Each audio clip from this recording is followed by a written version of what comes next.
And from Copperfield Bowl in Houston,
and from Copperfield Bowl in Houston, Texas, this is C Squad qualifying for the 2019 PBA PWBA Striking Against Breast Cancer Mixed Doubles. Good morning, everybody. It's $2 Phil. It's Saturday morning, bright and early, 8 a.m. here in Houston.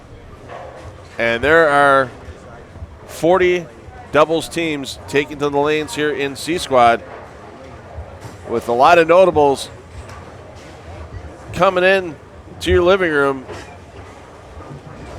live here in game one.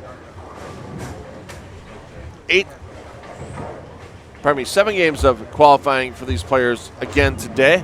We've already got 2 squads in the books. A squad and B squad bowled yesterday. We'll give you a review of the top players from yesterday's squad shortly, but let's get you kicked off here. Lanes 11 and 12, Lindsey Boomershine, Kyle Troop, Shannon Pulowski, Tommy Jones. Jones and Pulowski, former winners of this event. Several time winners of this event.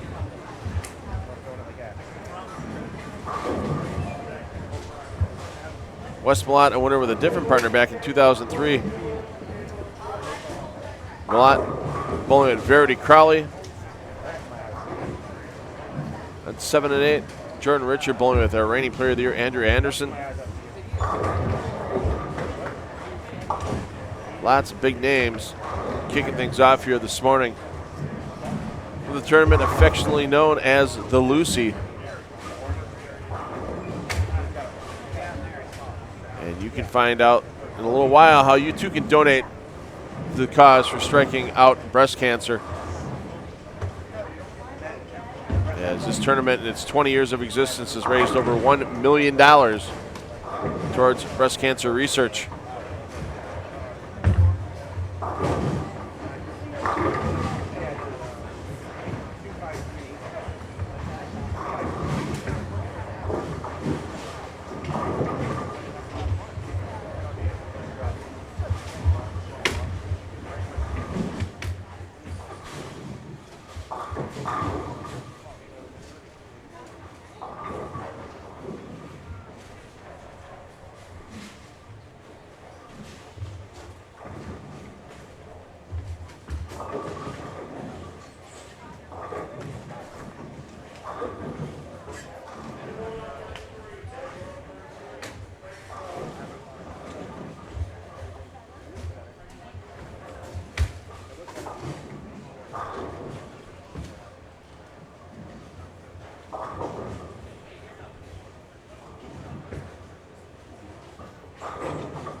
great Pro-Am here last night. It's at a Copperfield Bowl. Over 170 amateurs teaming up. Some of the best players in the world for their Pro-Am fun.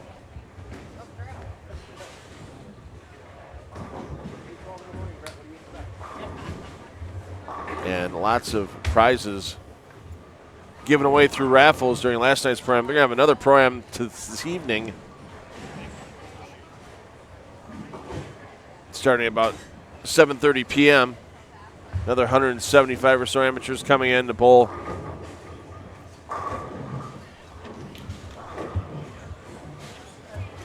Have a good time and raise money for striking out breast cancer.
So we already have 80 teams that have completed their qualifying off of A squad and B squad yesterday. And there's already a few teams we know that have punched their ticket in the cashers round tomorrow morning. 9:30 a.m. is going to be the start time for that cashers round in your Eastern time zone. It'll be 8:30 a.m. here in Houston. As the top 40 teams overall from qualifying will advance, but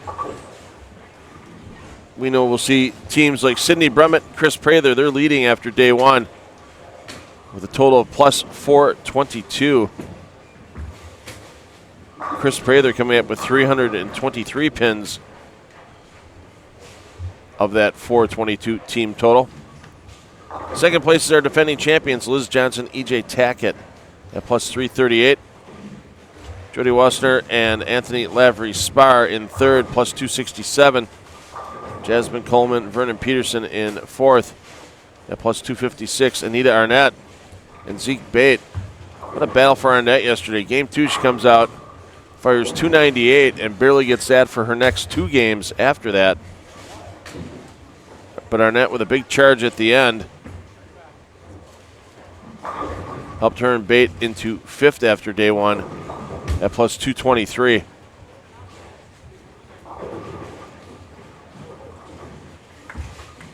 And if all things were just, righteous, and fair in the world, there'd be 20 teams from day one, 20 teams from day two making the cut. However, it is just the top 40 overall scores. So if we look at The top 20 scores from day one. 20th place right now is Cassandra Luthold and Sam Cooley at plus 69.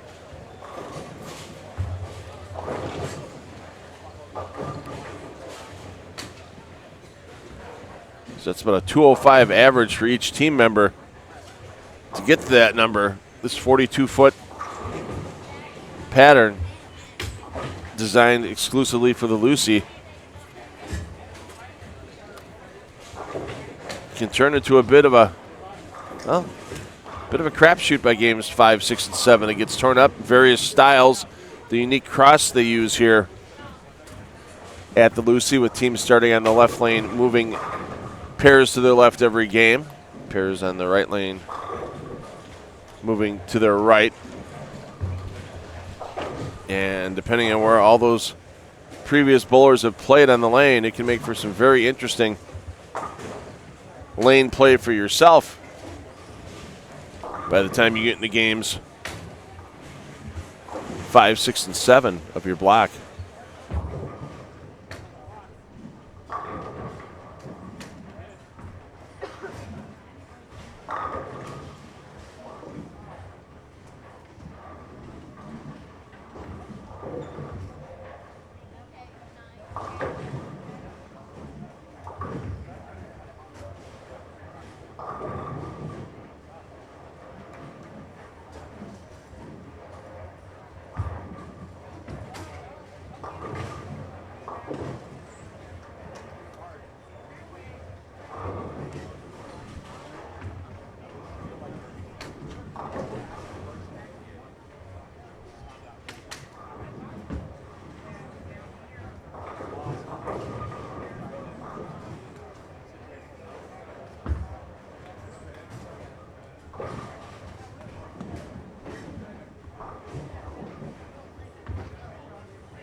You have to have a 300 through the first two squads of qualifying, and they need a man's. Arnett came closest with 298 in their second qualifying game of B squad yesterday.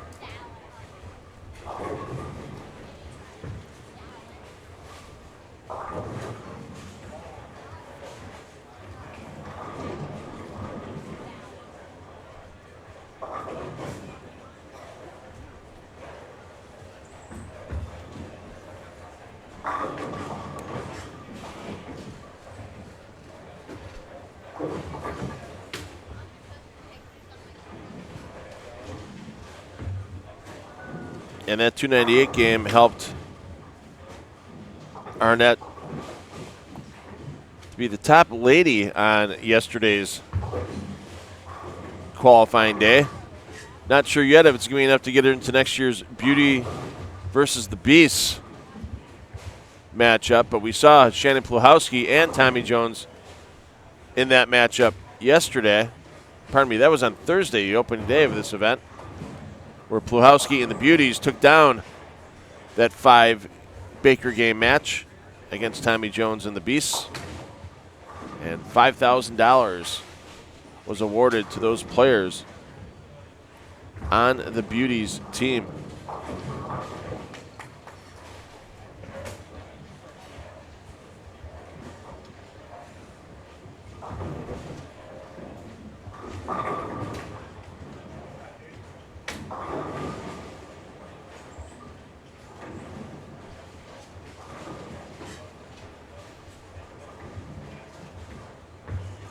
Sydney Brummett second for the women yesterday on pinfall, total at $14.99.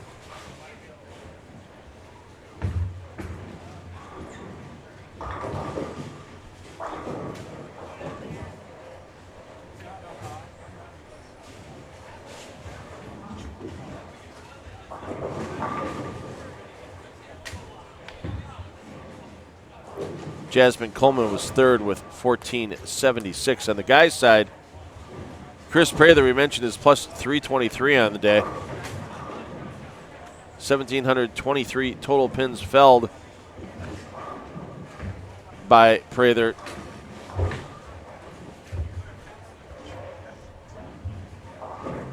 Tackett second on the day at 1,685 pins, or a plus 285 total. Lavery Spire of the Anthony variety,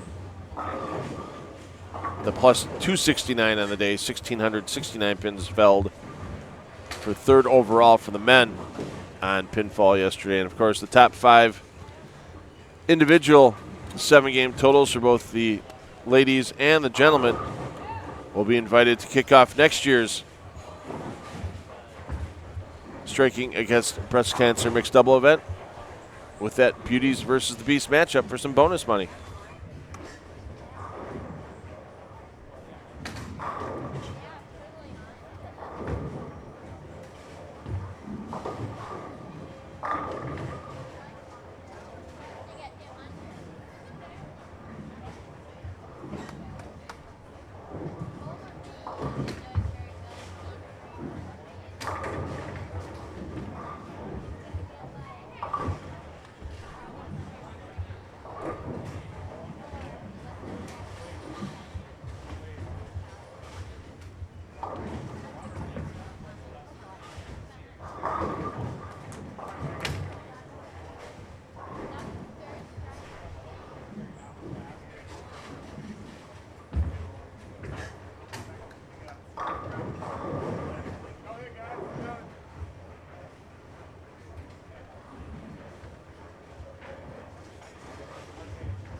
Pluhowski, many-year member of the Women's Team USA. C-Squad tournament will be at 5 minutes, but sign up for your bracket starting at game 2. 5 minutes on your bracket.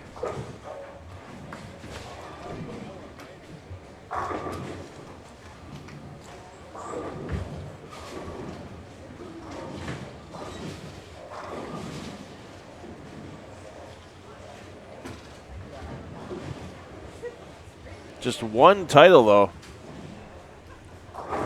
on the PWBA tour. That back in 2006 when she took down the US BC Queens. And on the year that there was no Women's US Open held, Pluhowski also took down the title at the BPAA Women's All-Star. And that was held in Rockford, Illinois. 3 titles on the PBA Women's Series back through 2007 through 2009.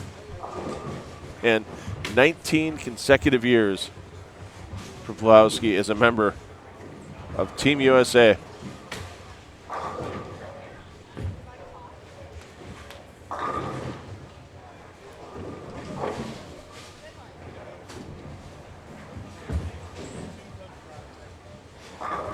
Amazing record for decades for Pluhowski. Bowlers finishing up their opening game of qualifying. This 7-game qualifying block for C-Squad. And the 2019 PBA-PWBA striking against breast cancer mixed doubles rolls on here on FloBowling.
C5 bowlers, last call now on your bracket.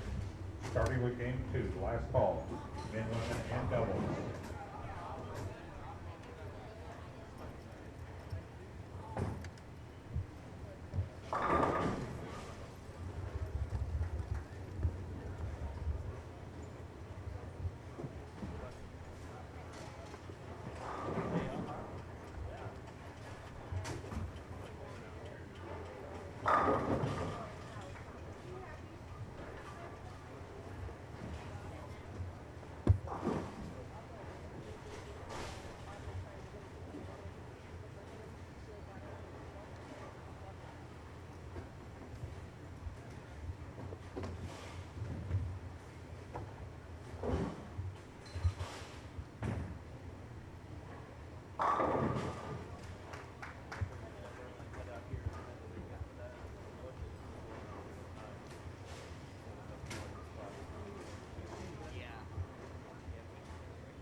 Alicia Current bowling with Kemp.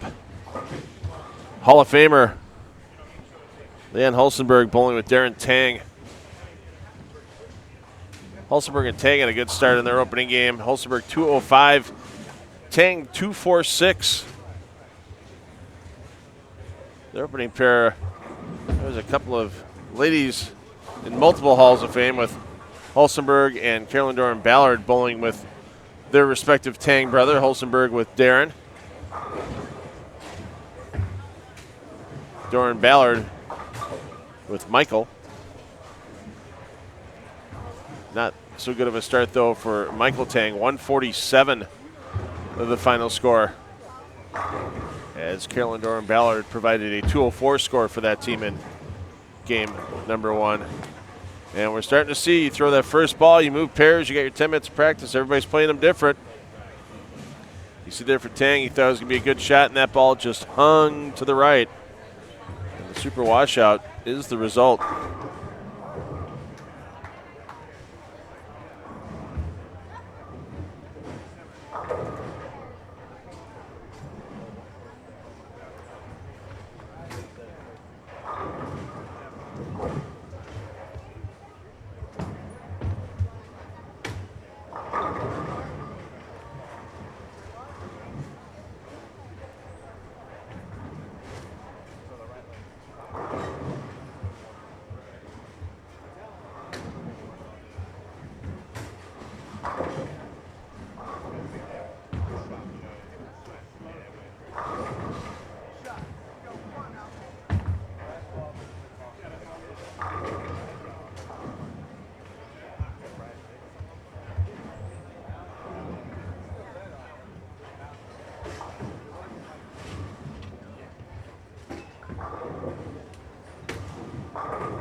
So let's take a peek in here.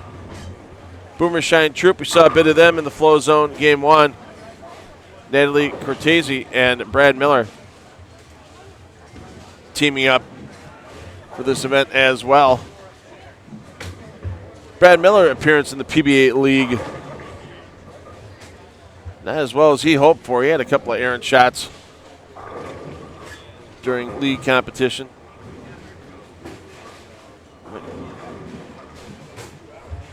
Don't think he needs to go in for any counseling on how to make a 4-pin. He finally solved that riddle later in that team show. But he did have that missed single pin of the 4-pin variety.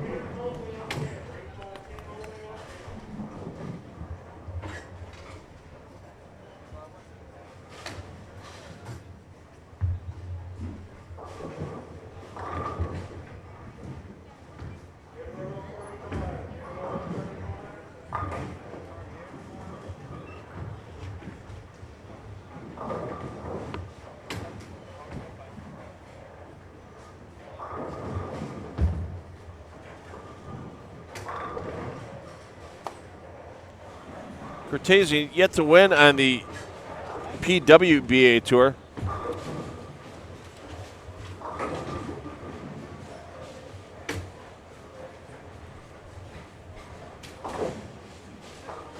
She's had some solid finishes, though, in her career,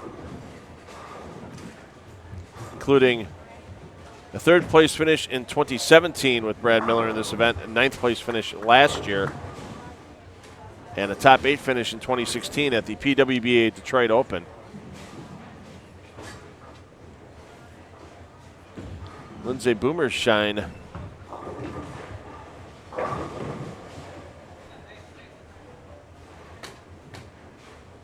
She's a member of the 2005 NCAA Women's National Championship team at Nebraska, where she was also named Rookie of the Year in the NCAA that season. And 4 times in her career at Nebraska, she was named a All-American for her performance.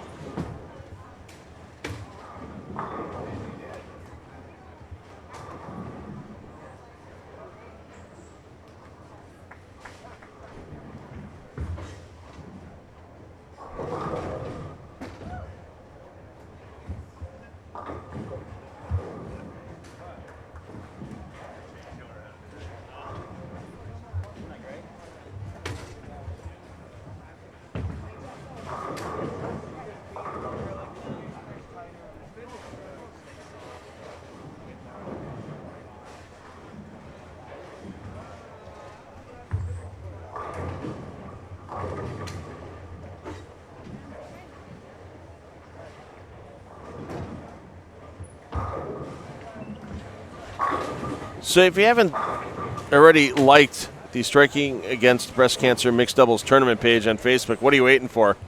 Get on there, like that page. Get some neat behind-the-scenes looks of what's going on here at Copperfield Bowl.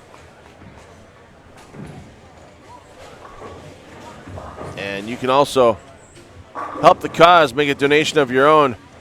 You'll see a link on that Facebook page where you can join the Pennies for Pins movement.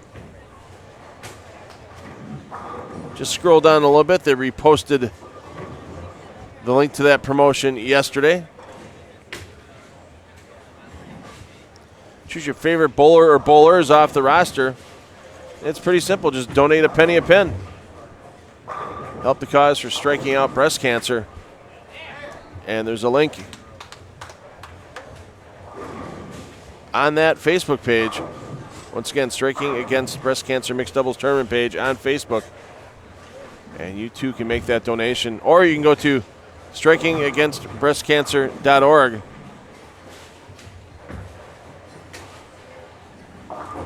And click on the Donate Now link, and you can make a flat rate donation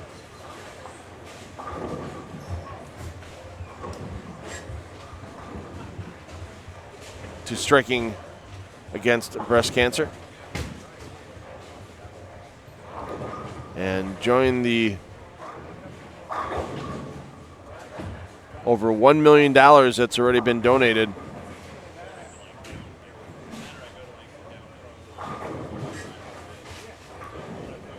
to fighting breast cancer by this great event and other related events put on by Donna Connors and her crew.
Yeah, you saw Brad Miller get his 4th strike in a row. If you haven't checked out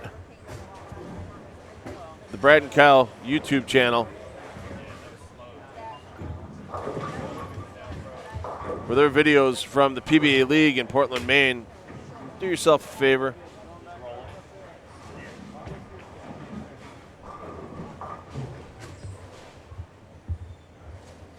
Go check those videos out once we're done with this round. Especially the one with the PBA League with some crazy semifinals action. Pretty interesting blog they had for that event.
We saw Brad Miller's success with Kyle Sherman in the Rotholman doubles earlier this season, where they took the runner-up spot in that event, losing out to Sean Rash and Matt Ogle in the championship match.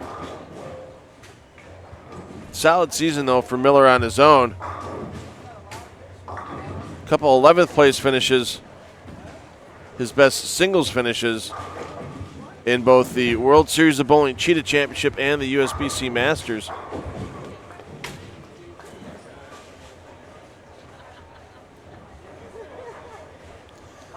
And Miller made the PBA playoffs, but bad opening round in the playoffs left Miller with a 17th place finish in the event.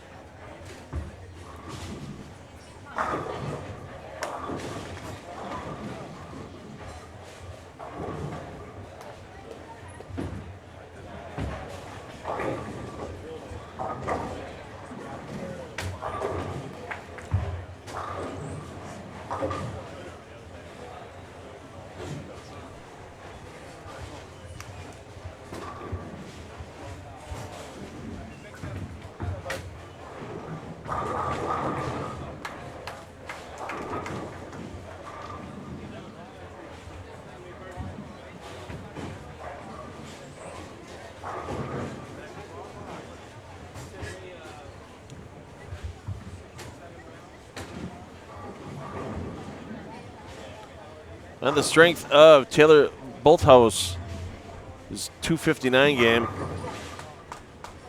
To go with her partner Josh Blanchard's 244. They total 503 their opening game. Solid start out of the gates. We already mentioned earlier the Hulsenberg-Tang combination.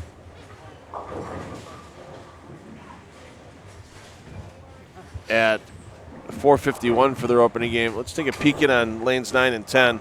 Hulsenberg stepping up right now. And they're working on a solid game, too.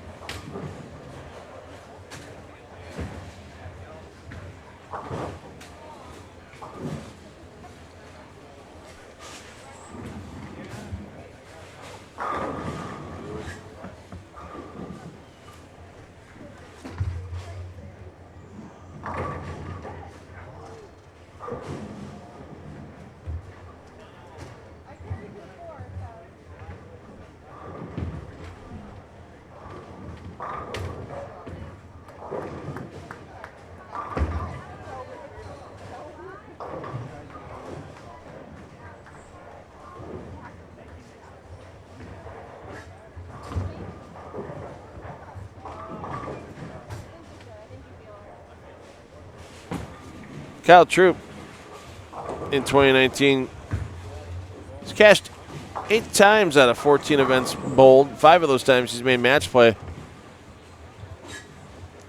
3 TV shows to his credit.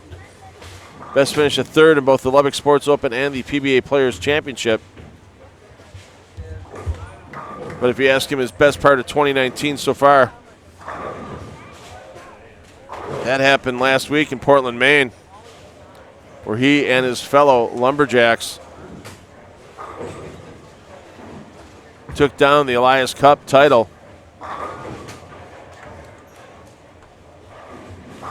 And took down the LAX in that championship match. Of course, Troop joined on that Lumberjacks team with Mitch Hupe, Chris Prather, Ryan Simonelli, and Wes Malott for Portland's first Elias Cup title in the history of PBA League.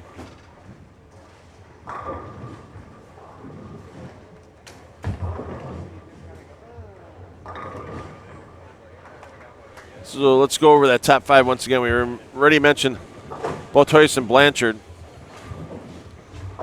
And first, Hulsenberg, Tang second. Lauren Hoffman, Tanner Spacey third at plus 34. Tanya Rumimper and Tom Doherty in fourth at plus 28. Giselle Poss and Matt Gassen joining that fourth place tie at plus 28 as well. Full scores will be available shortly on the results tab at FloBowling.com. And don't forget, along with the striking against breast cancer mixed doubles, concurrent PBA 50 qualifying action going on a little later today from Wyoming, Michigan. The PBA 50 Spectrum Lanes Open. Qualifying on that will start at 11 a.m. Eastern Time.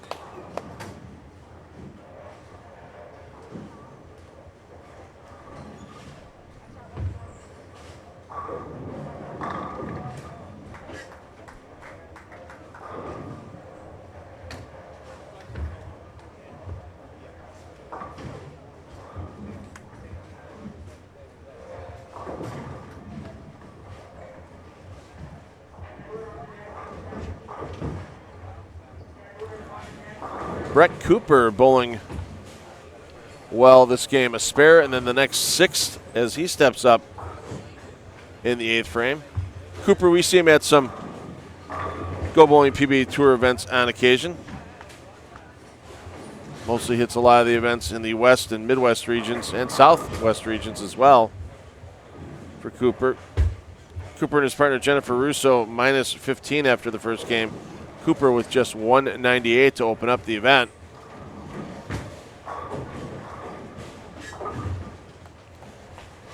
Alexis and Kevin Tatro on this pair. They're at minus 50 after their opening game. Looks like the struggles are continuing for the Tatros in game 2.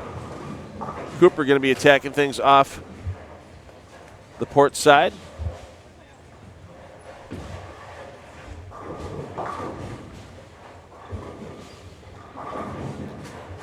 And he keeps the string going out to 7 now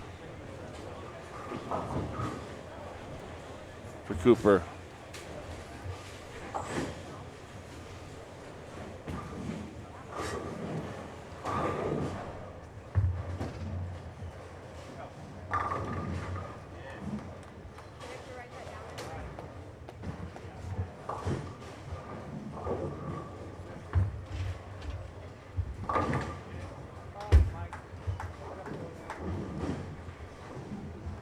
And this team with Jordan Richard and Andrew Anderson.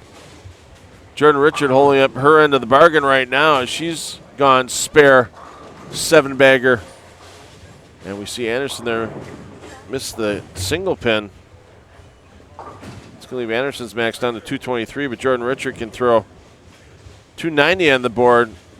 And they've reversed roles since game 1. Richard started with 179. Anderson started with 234 for that team to be at plus 13. And here comes the reigning Rookie of the Year on the PWBA Tour. And she's using speed and a direct line to her advantage right now. And the 290 dream still alive for Jordan Richard.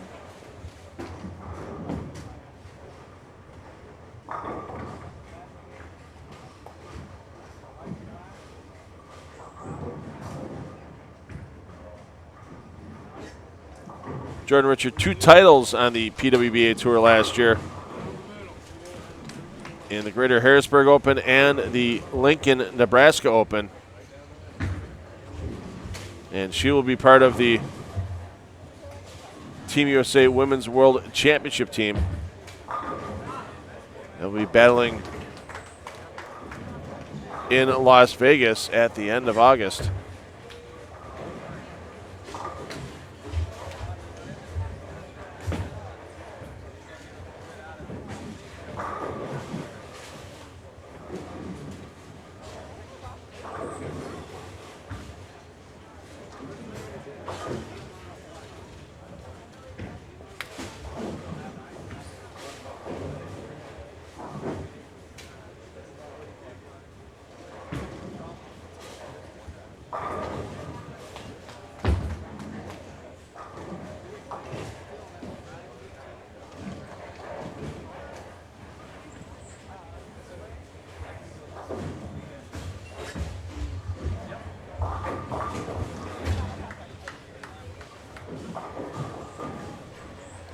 Had a chance to talk to Andrew Anderson yesterday in the booth during B Squad.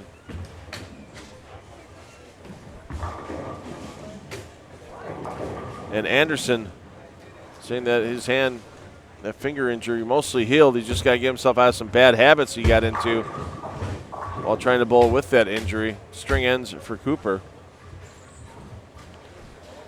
It's still a solid game. Possible he can still finish in the 260s.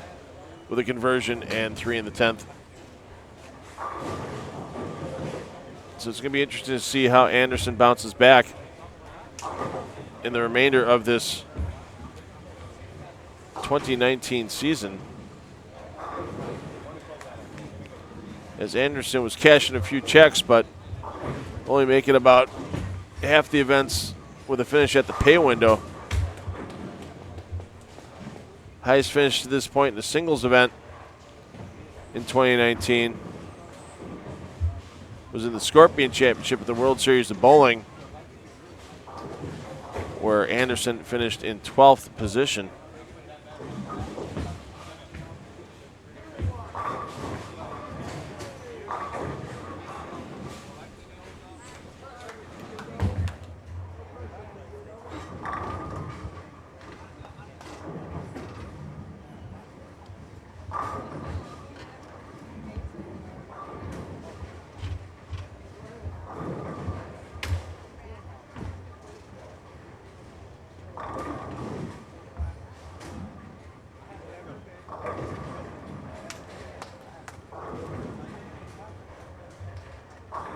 Jordan Richards stepping up in the 10th frame, looking at 290.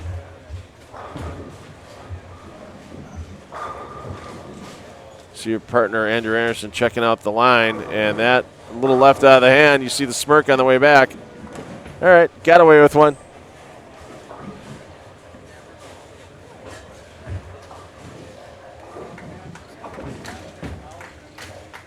But when you have a unique set of tools that other players don't have, such as the ability to get that 21, 22 mile an hour ball speed like Jordan Richard can do,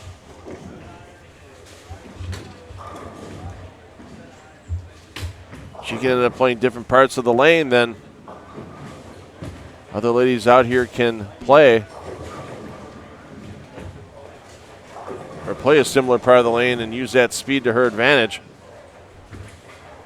Take it to where the weak 10 becomes the 6 rattles the 10 out.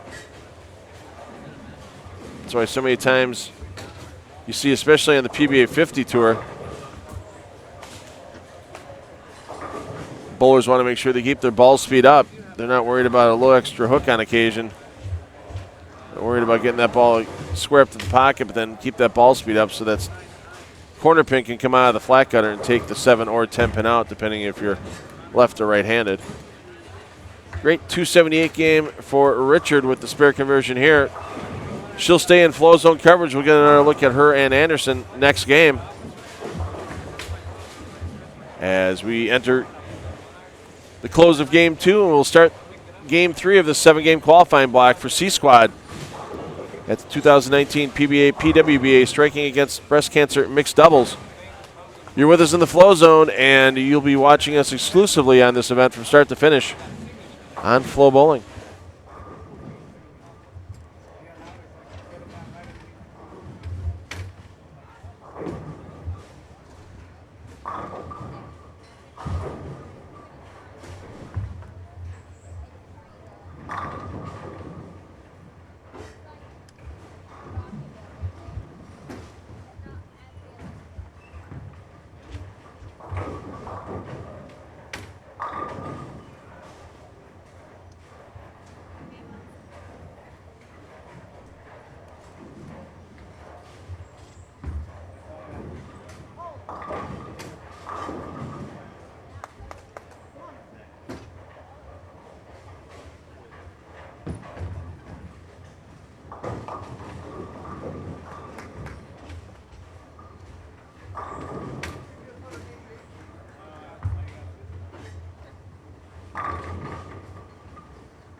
seen them. I just wanted to kind of course see if I'd seen them. No, I saw him. Oh, you did see them, okay. I saw him in the background. Okay. He's around. Well, he probably won't. Well, I know he's not going to say hi to me after the Florida incident, so. Pushing people out of the way. I don't know why. Should I make him do the jobs and call him out?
Anthony Pepe taking care of business here this weekend with his partner, Shannon Sellens.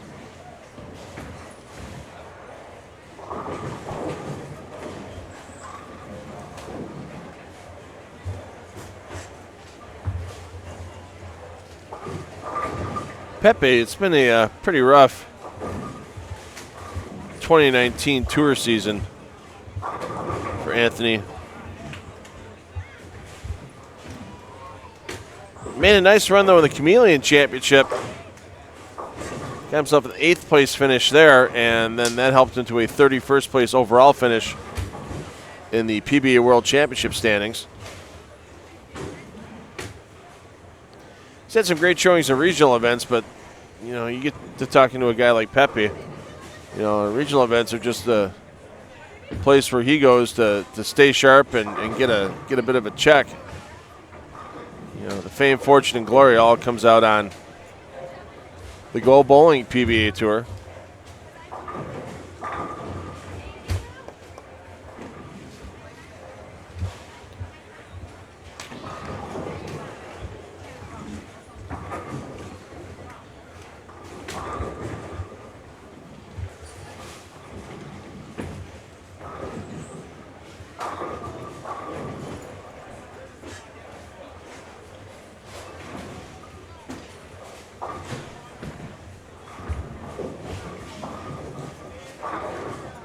And Pepe, success again this year at the USBC Open Championships.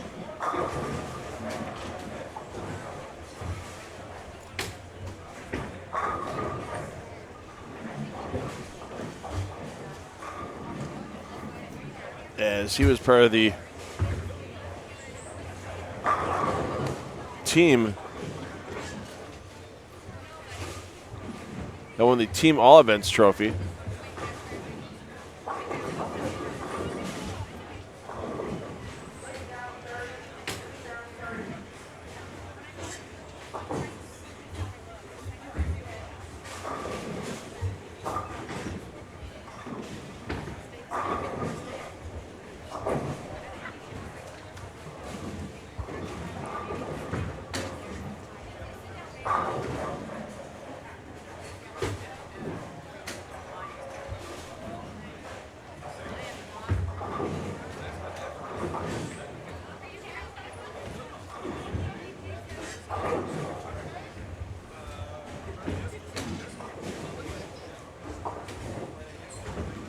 Pepe part of the Mento Produce team out of Syracuse. First time he bowled with that team. And that was his 3rd USBC Open Eagle, as he won twice in 2017 with the regular team and team all events with Team NABR. This time joining Derek Magno, Joe Conte Jr., Steve Meyer, and TJ Mento in that team all events winning effort. And when you start getting into that 3rd USBC Eagle territory, especially a younger player like Pepe who's still in his 20s,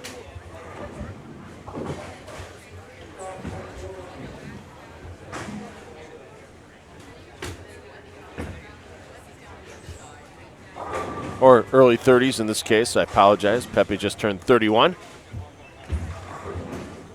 You could be looking at possible USBC Hall of Fame implications as the years go on.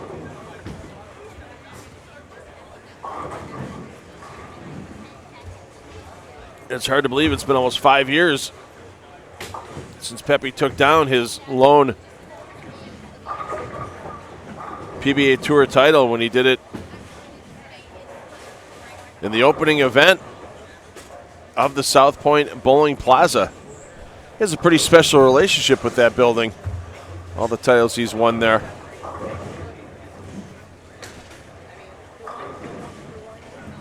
As that Cheetah Championship in World Series of Bowling number 6 was the first event held in South Point Bowling Plaza. Pepe took down Dick Allen in that championship match after shooting a 295 in the opening roll-off round.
Coach, if you ask Pepe about one of his best moments of his PBA career,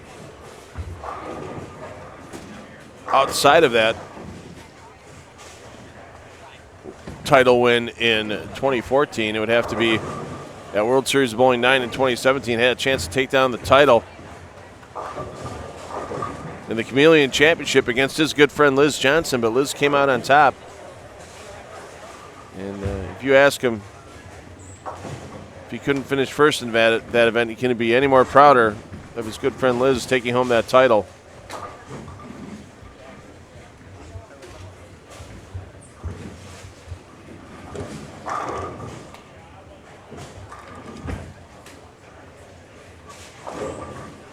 And that 42-foot pattern still might be playing a little tight on the left side.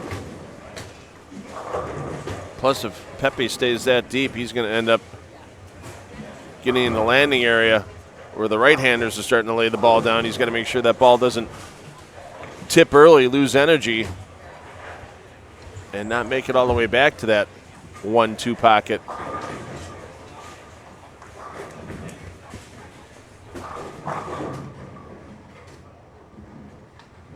Left-handers on the PBA Tour scene, entirely different game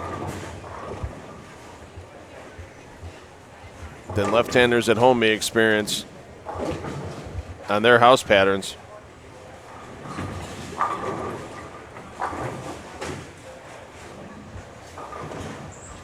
As Parker Bone III once said,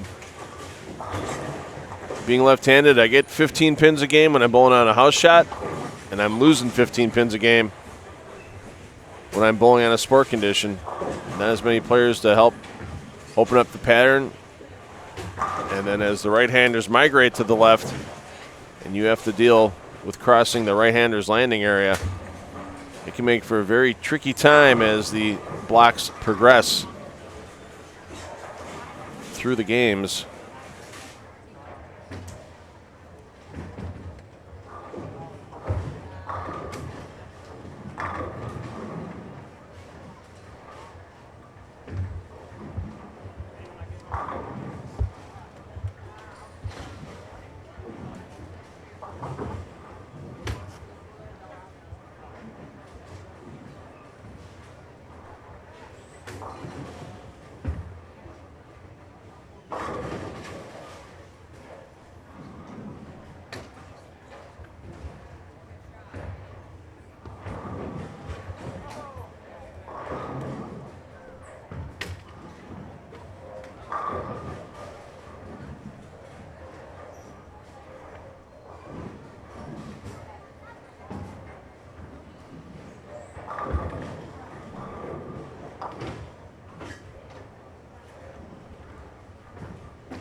Two games scoring update here at the Storm PBA PWBA striking against breast cancer mixed doubles C squad. Both Hoyce and Blanchard still your leaders at plus 162 as Beatty and Kent use a monster plus 85 game to get to plus 102 in second. Jordan Richard, you saw her 277 in the flow zone. Richard and Anderson now at plus 92 in third on the squad. Galante and Cuba in fourth at plus 55. Boomershine Troop in fifth at plus 37. 10th on the squad right now is Russo and Cooper at just plus 8. So the scoring pace here on C squad running a little low early on as compared to what we saw for A and B yesterday. So we'll have to see how many bowlers from C squad by the time we're done with this 7-game block will find themselves in contention to make that cut into Cashers round tomorrow morning. Once again, top 40 teams in the standings after D squad is complete with their qualifying will be the players advancing to Cashers round at 9:30 a.m. Eastern tomorrow morning.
Don't forget, if you missed any of the action yesterday from here in Houston, the striking against breast cancer mixed doubles, or at the PBA 50 Spectrum Lanes Open, catch your wrap-ups on the homepage at FloBowling.com.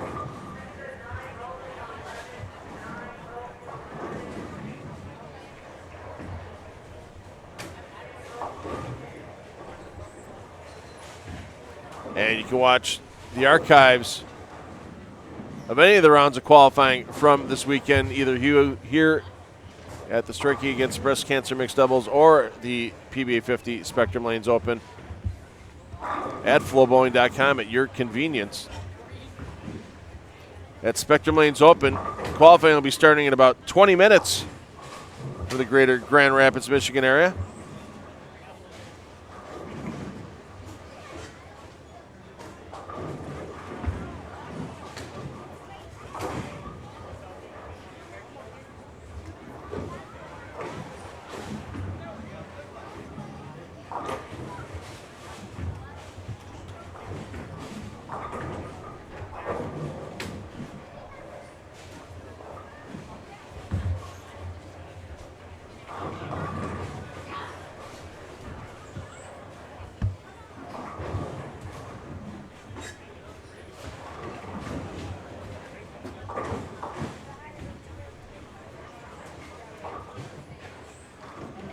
And I'm sure as the weekend progresses, there'll be more features about the players in this striking against breast cancer mixed doubles laid out for you on the homepage at FloBowling.com. Qualifying Game 3 of C Squad wrapping up. Looking forward to Game 4 and new faces coming in the Flow Zone next. Here from Copperfield Bowl in Houston.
Thank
you.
as we enter game 4. I guess the halfway point of this round would be 5 frames into this 4th game. As, of course, because of our denominator, any fraction we create would be a prime number of 7. Can't realistically cut it down to a quarter or a half or 3/4 of a qualifying round. I mean, right now we're 3/7 of the way in, looking towards 4/7.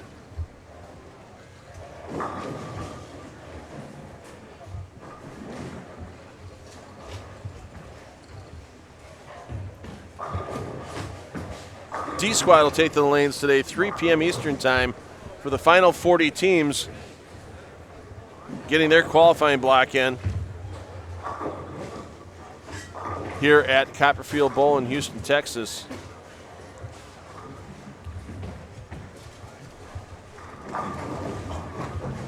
Eckhoff and Williams. This game with Waller and Elsner on the cross.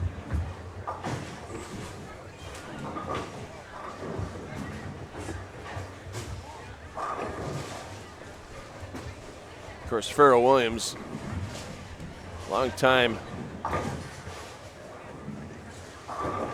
great run through the amateur ranks.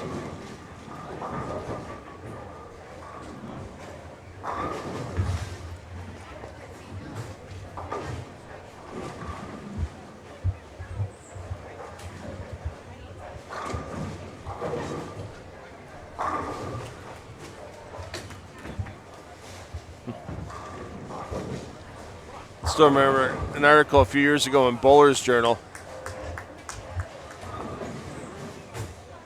about Farrell Williams' number of honor scores that he bowled over the years.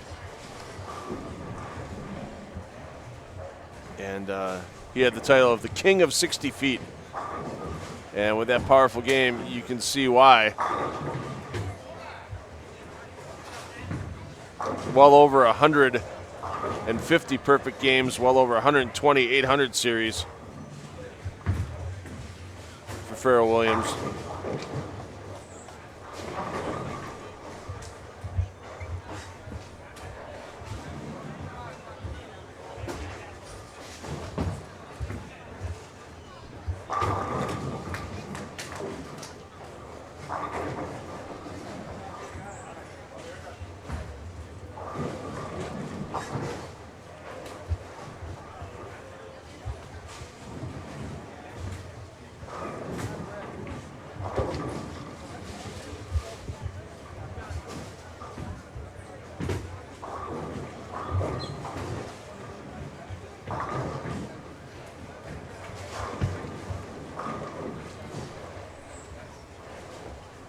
Farrell not on the road as much as he used to be, or there'd be a lot of tournament action weekend to weekend for him, but he still hits as many events as he possibly can. Good to see Farrell here at the Striking Against Breast Cancer mixed doubles.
So this is the second event of 9 for the Go Bowling PBA Tour FloBowling Summer Tour Series. And all these FloBowling Summer Tour events count towards the USBC Cup standings. Obviously, only one event in the book so far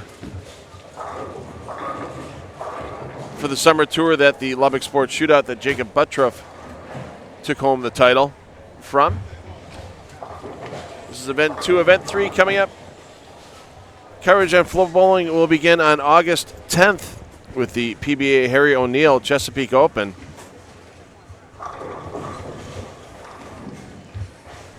And we'll crown the champion the following day. Then right up to Wilmington, North Carolina, August 13th and 14th for that PBA Wilmington Open. And take it right back north. Interstate 95 to the Bay Bridge. Take US 50 as close as you can to Middletown, Delaware. PBA Gene Carter's Pro Shop Classic, August 17th and 18th. And let's jam it west, I-70 all the way out to Dayton, hit I-75 north to near Coldwater, Ohio. And on Thursday, August 22nd, Friday, August 23rd, the PBA BowlerStore.com Classic presented by Moxie's Extra Pair from Playmore Lanes in Coldwater, Ohio. And cut across the state of Indiana, get into the greater Chicagoland area. And the FloBowling PBA Summer Swing presented by the Brands of Ebonite International will wrap up the USBC Cup standings point list with 3 events. PBA Wolf Open,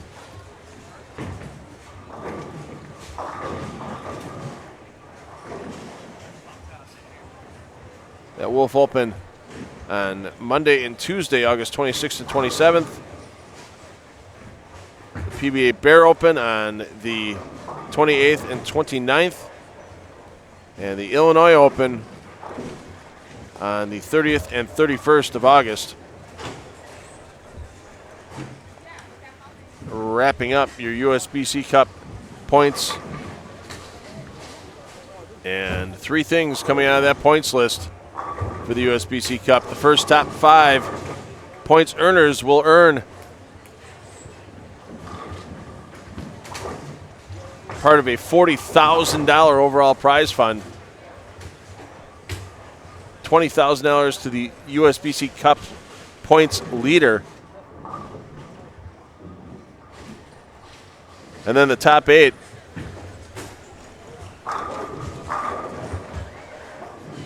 points earners in that USBC Cup points list will get an invitation to the FloBowling PBA ATX Invite Saturday, September 21st from Dart Bowl in Austin, Texas. 8 bowlers into a bracket, 1 bowler leaves with $25,000 on top. The prize list for that event. And those top 8 point earners will also earn an all expenses paid trip to Shanghai, China, and participation in the first China Tiger Cup.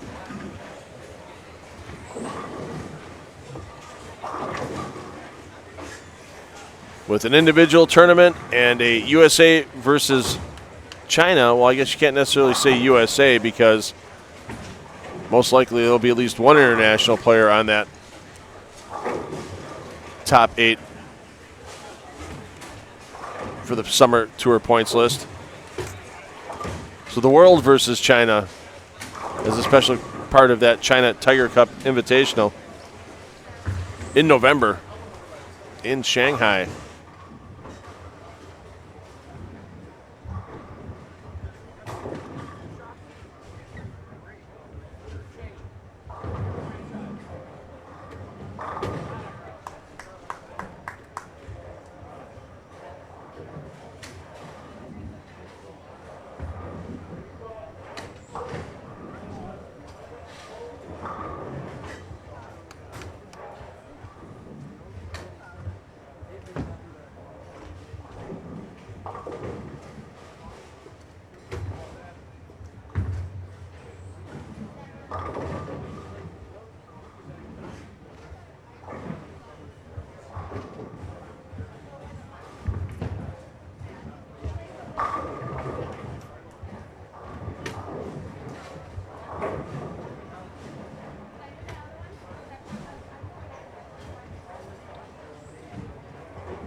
and your update for Game 3 will be showing up shortly in the results tab at FloBowling.com.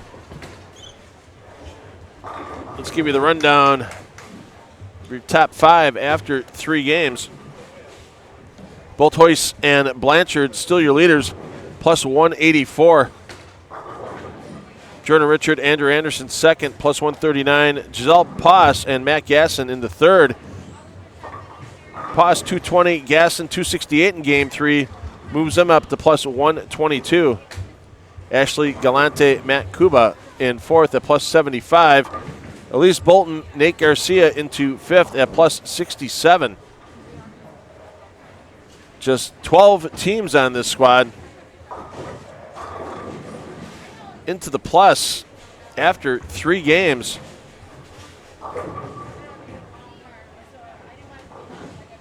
And some notable names a bit down the standings. We've seen Emily Eckhoff and Farrell Williams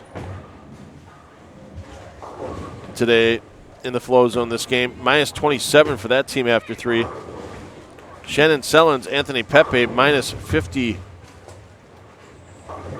Verity Crowley, Wes Malat, minus 52.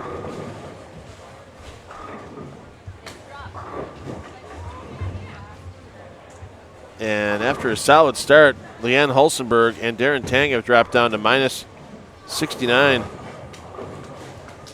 after 3 games. Other notables, Deandra Aspady, Marshall Kent in 6th, Boomer Shiren and Troop in 7th, Rumimper and Doherty in 9th, Pluhowski and Jones in 10th. Once again, standings, your full standings for A and B squad and your 3-game standings for C squad available for you at FloBowling.com. 4/7 of the way through this event at the conclusion of this game. Game number 5 for C squad of the 2019 Storm PBA PWBA striking against breast cancer mixed doubles presented by Storm. Rolls on in the flow zone in this event exclusively from start to finish on Flow Bowling.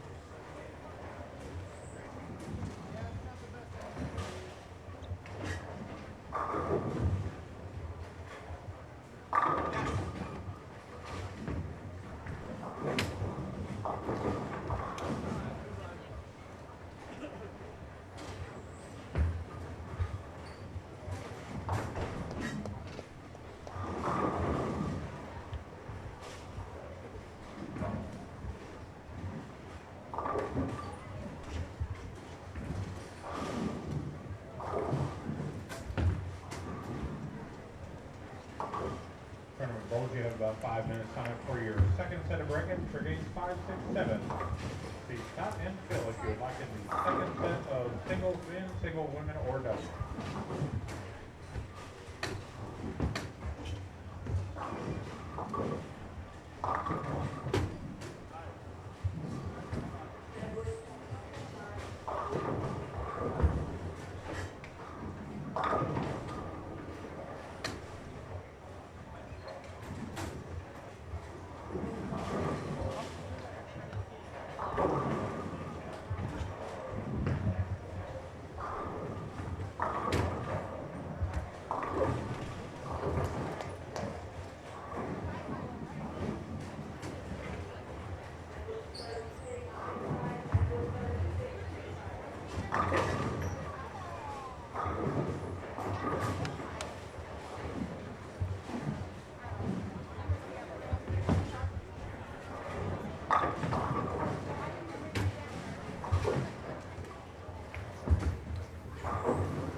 Call now for your second set of brackets. Last call.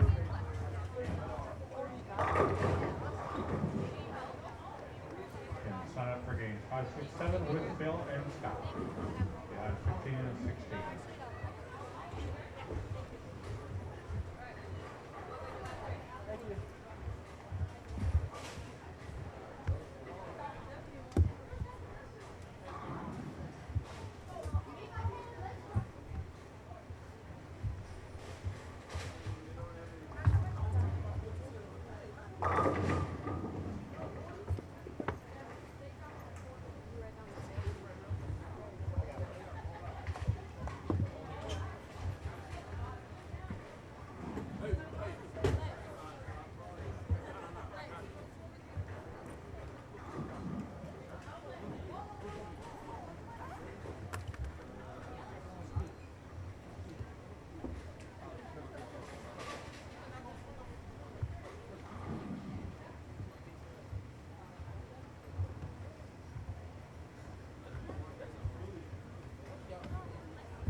Deandra has Beatty, Marshall, Kent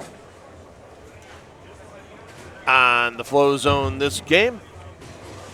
Kent on the front three as Beatty sparing a double, looking to make it 3 in a row. They were sitting in 6th after 3 games at plus 39.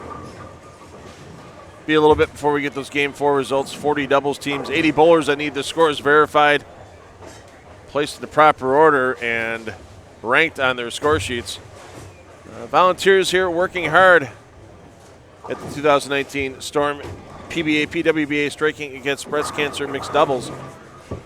But it's always good to have your information checked, double check before you release it, and they do a great job of that.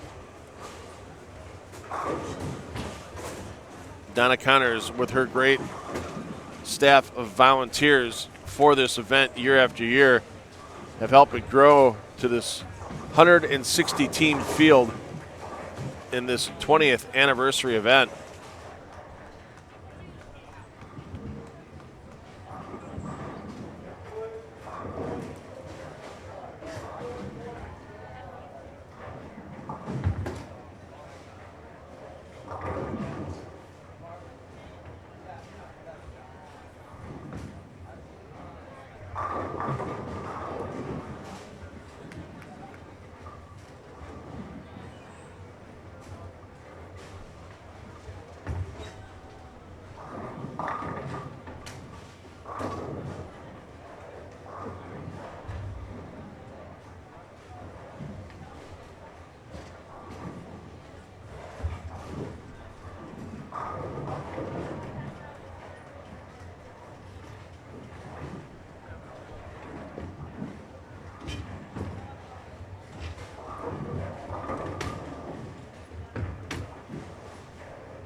Yeah, if you missed the scores at FloBowling.com, if you're on Facebook and you've liked the Striking Against Breast Cancer Mixed Doubles tournament page, you'll have the standings updated on there as well. Also got some good video and pictures, some good video from the Pro-Am last night. Funny piece of video with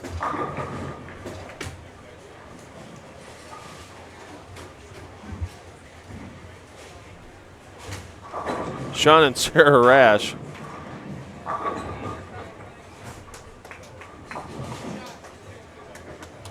Making a bike ride across the approaches during the practice session of the Pro-Am as they wave everybody on. And of course, the best reason to friend and like the Striking Against Breast Cancer Mixed Doubles tournament page. Now you can click on that link they put out there last night once again. Pennies for Pins. Sponsor your favorite bowler or bowlers. Hey, why stop at one?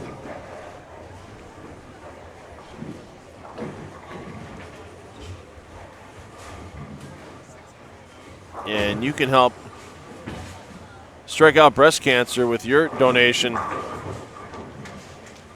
to Pennies for Pins. Or you can go to strikingagainstbreastcancer.org and just make a flat donation of your choice using PayPal. There's already been $1 million donated to breast cancer research from this event over 20 years. Why don't you add a few dollars of your own and help further research and hopefully find a cure for that disease.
Chris Coltsow, we've seen him at a few Go Bowling PBA Tour stops over the years. From Colorado, hits a lot of the events in the Southwest region as well. He's bowling with Linda Walbaum, and Coltsow has himself the front five here in Game 5.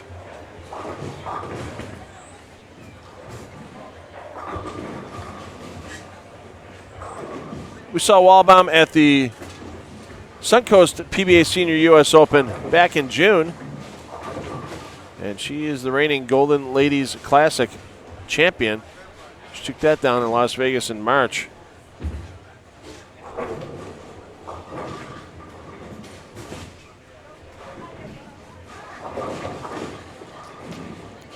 Coltsow locked down his first PBA Regional Championship this year in the South Point Non-Champions Challenger event.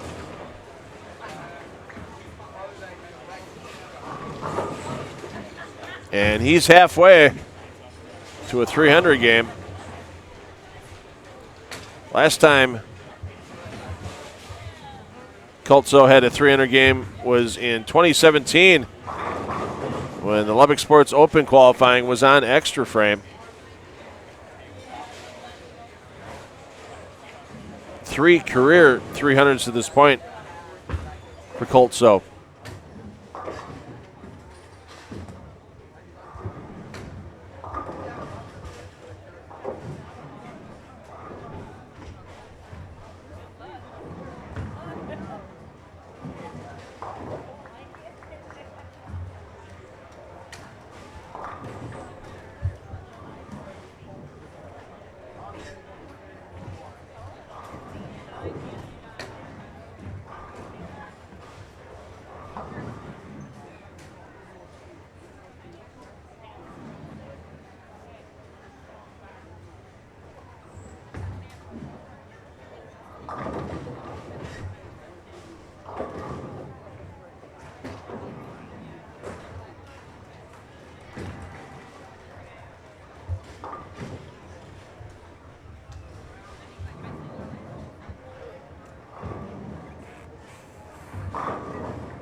Well, Chris Kultzow keeps striking. Darren Tang already out to the front 8 with his partner up on lanes 27 and 28.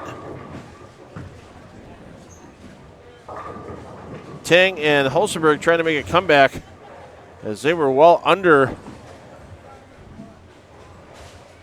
after 3 games.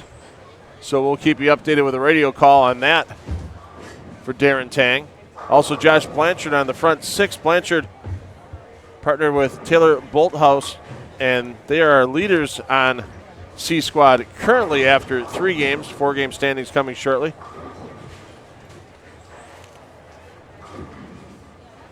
We'll keep you updated on Blanchard as well, and of course, Kultzow now stepping up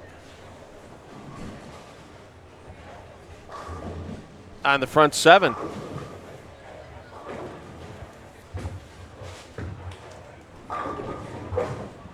After 3 games, Walbaum and Kultzow were well down in the standings, minus 97 after 3. And with Walbaum having a solid game this game, there would still be a chance for a big move up the standings. Kultzow now with the front 8.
Well, no other way to really say it. In the 9th frame for Darren Tang, he tried to fit it. When you try to fit it, you usually get a bad result, and that was the case. 4-7-10 for Tang. Ends his run at perfection. Blanchard left a 10-pin in the 7th frame up on the high end of the house. Then his bid at perfection. Brad Miller now on the front 7 out of flow zone coverage. We'll keep you updated on him. And, of course, here in the flow zone, Chris Kultzow sitting on the front 8. Give you a quick top 5 on C Squad rundown. Bolthouse and Blanchard plus 228. Richard and Anderson plus 172. Bolton and Garcia plus 81. Poss and Gassen plus 76. Pluhowski and Jones making a big move. They are now up to plus 66.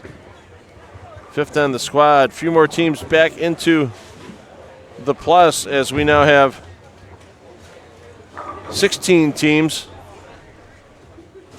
at even or better, that 16th team being Dander Asbeatty and Marshall Kent at +5. So that's a long way to go for quite a few of these teams to try to see competition tomorrow. Top 40 teams after qualifying return for Cash's Round tomorrow morning at 9:30 a.m. Eastern Time here at Copperfield Bowl. All pinfall carries over for each round of this event. And then after that 5-game Cashers Round, 8 games of match play, 30 bonus pins for the win for a team. 7 scheduled games and the always important position round. That'll start at 1:30 p.m. Eastern Time. And once that position round game is complete, we will know our 2019 champions of this PBA PWBA striking against breast cancer mixed doubles presented by Storm Bowling. Just saw Barb Chrisman and Donna Connors doing a little catching up while they had a moment. Of course, Donna and her volunteers always keeping things moving. There is the front 9 for Koltzow, looking for PBA 300, number 4 in his career, and that would be his second in a PBA national event if we were to finish it off with the last 3. Brad Miller, it looks like he's got the one in the 7th. He's stepping up in the 8th frame. We'll get you the radio report on Brad Miller momentarily.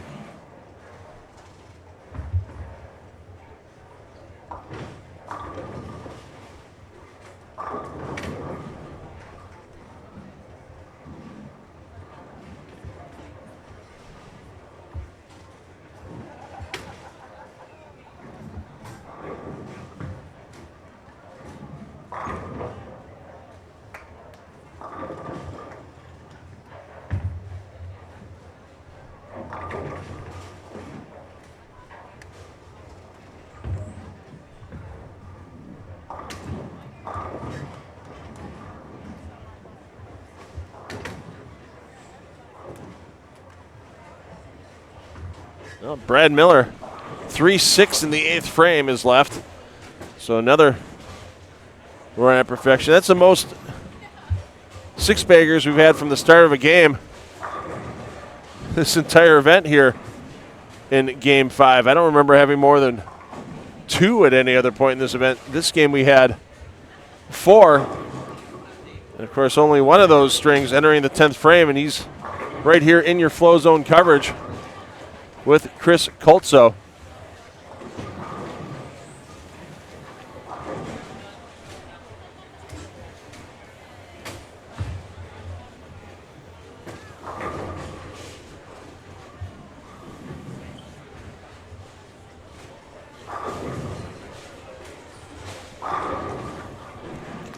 Koltzow took down that South Point Challenge event for non-champions back in February.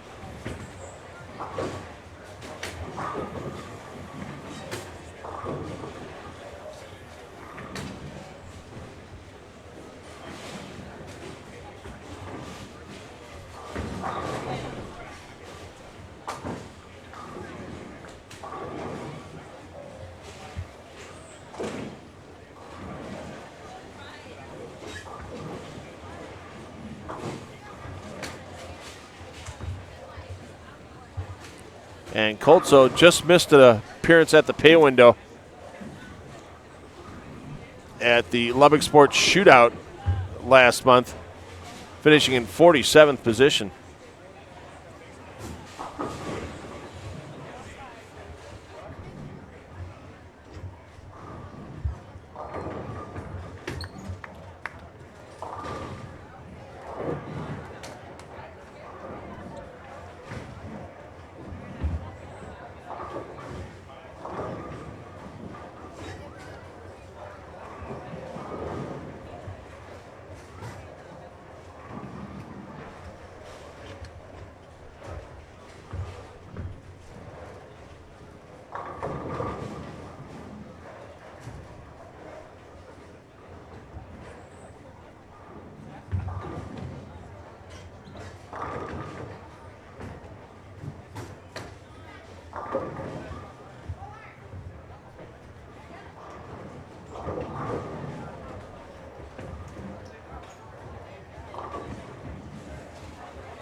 High game of this event to this point. 298 by Anita Arnett yesterday on B squad. Coltso looking to surpass that with 2 more strikes.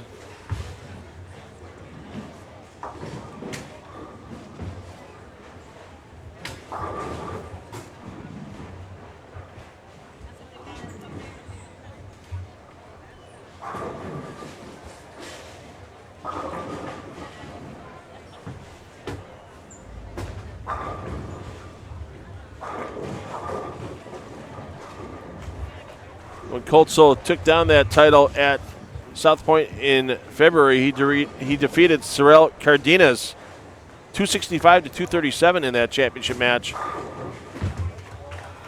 And he has 11 in a row. This could be the one for the thumb for Coltso.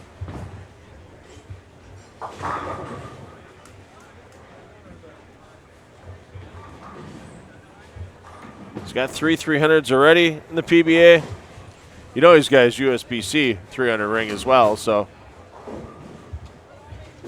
actually you don't get the extra ring from the PBA, but you do get that nice diamond chip embedded into that ring with each 300 you throw. For the first perfect game of the 2019 edition of the Striking Against Breast Cancer Mixed Doubles, there it is. And that's going to be a big jump up the leaderboard for Coltso and Walbaum with 106 to the plus that game.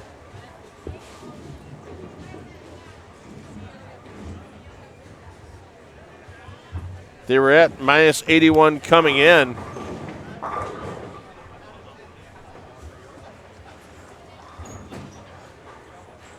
So that'll move them to plus 25. Another couple games like that don't even have to be that high. And Walbaum and Coltso can find themselves making the Cashers round tomorrow. Game 5 in the books. Game 6 coming up next for C Squad.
Galante and Cuba.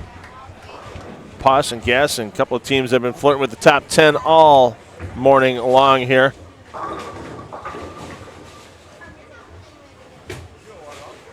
In Houston, Texas, Copperfield Bowl. Once again hosting the 2019 Storm PBA-PWBA Striking Against Breast Cancer Mixed Doubles. This is your C Squad qualifying.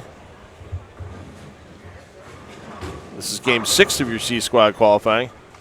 This is your brain on Game 6 of C Squad qualifying.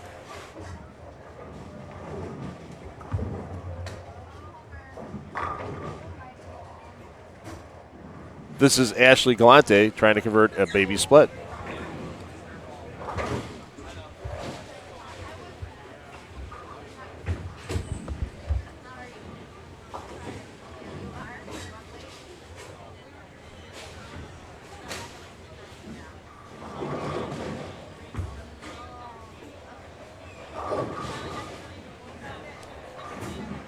Galante took down a regional in 2016 at the PWBA Fayetteville South Open.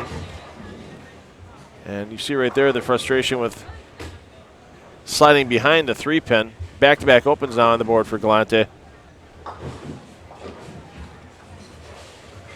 And at World Series of Bowling 8 in Reno, she was the runner-up in the PBA-PWBA Women's Regional Challenge.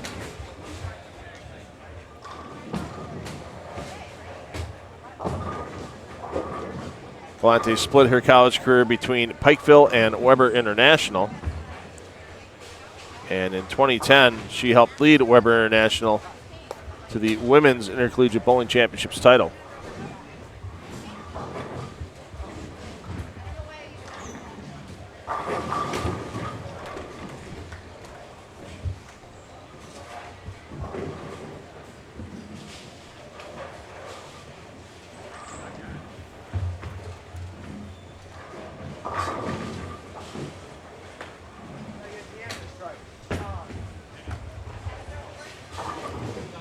Matt Cuba took down a regional earlier this year in Marengo, Illinois on the PBA Tour in the Midwest region. Matt Gassen, lots of work for Ebonite. He's their South U.S. sales rep. So he spent a few years now with Ebonite in various positions, now into the South sales representative position that is formerly held by a Hall of Fame guy. Maybe you heard of him, Jason Couch. Couch changing positions and jobs, and I know Couch is getting ready to put on a rookie campaign on the PBA 50 Tour in 2020. Seen Jason at a couple events already this year, and of course Jason, the manager for the Philadelphia Hitmen of the PBA League as well. So Gassen's one of those guys that he'll try to make events that fit within his schedule. It's always tough, though. You get that full-time gig in the bowling industry. Sometimes actually getting yourself into a bowling tournament is the toughest thing to do. Gassen, the one regional title to his credit, that was in Williamsport, Pennsylvania. He took that down back in 2010.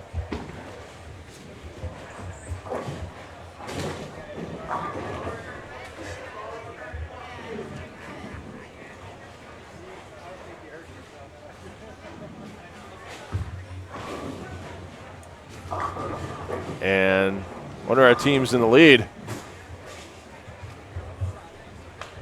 with Blanchard.